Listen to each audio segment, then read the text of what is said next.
PD, grupului PDL. Deci lucrurile văd că degenerează, este a doua oară consecutiv că domnul la PD părăsește ședința pe niște teme care le consideră de campanie, ignorând că pe ordinea de zi a ședinței extraordinare de data asta sunt teme legate și proiecte legate de bunul mers al sănătății publice în municipiul nostru și în județul nostru. Deci era vorba de niște transferuri de proprietăți din patrimoniul nostru, patrimoniul Universității de Medicină și Farmacie.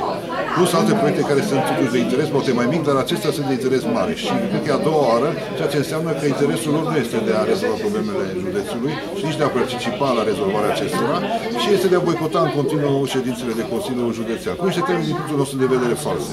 Deci dacă deci în 4 ani de zile n-au știut să rezolve unele probleme, ale lor sunt foarte încălcite, au acum pretenția cu o brăznicie să ceară ca în 3 luni de zile toate problemele pe care deci n-au fost să le facă să le rezolve.